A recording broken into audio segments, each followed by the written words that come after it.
শহরের কোলাহলে হাঁপিয়ে উঠছিলাম। দিন যাচ্ছে, জীবন চলছে, কিন্তু কোথাও যেন নিজেকে হারিয়ে ফেলছি।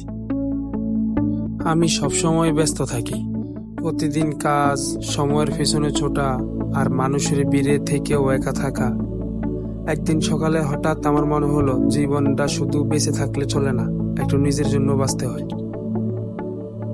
এই চিন্তা করতে করতে ব্যাগ গোছালাম, ফোনটা বন্ধ করলাম, কারো কিছু না বলে রওনা দিলাম চট্টগ্রামের পথে। আজকে বৃহস্পতিবার, মানুষে অনেক ব্যস্ত। কমলাপুর স্টেশনে গেছিলাম, ট্রেনের টিকিট পাই নাই। শেষ একটা বাসের টিকিট পাইলাম।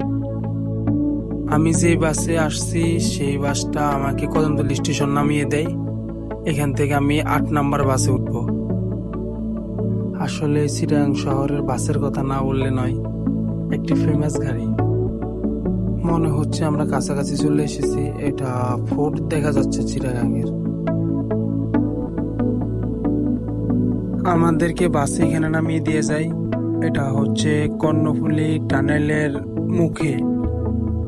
যখন আমি সমুদ্র সৈকতের কাছে পৌঁছালাম, তখন সূর্য মাথার উপর হেলে পড়ছে।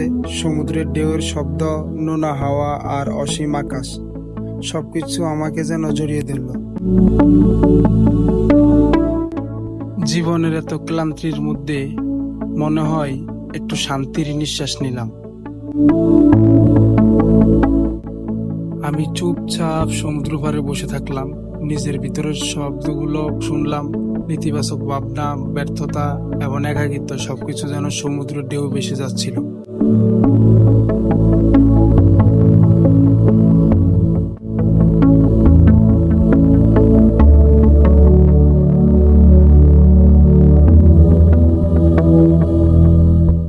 অবশেষে বুঝতে পারলাম, একা থাকাটা দুর্বলতা নয়, বরং একা ভ্রমণ করা মানে নিজের সঙ্গে সময় কাটানো, নিজের শক্তি খুঁজে পাওয়া।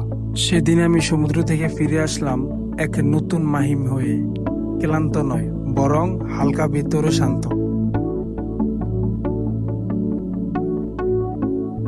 আজকে সারাটা দিন আমি এই ফাতের উপর বসে কাটালাম। প্রায় সন্ধ্যে হয়ে গেছে, একটু পরে অন্ধকার হয়ে যাবে।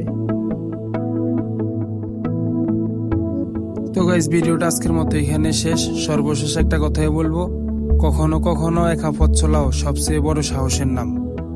ধন্যবাদ সবাইকে আমাদের সাথে থাকার জন্য।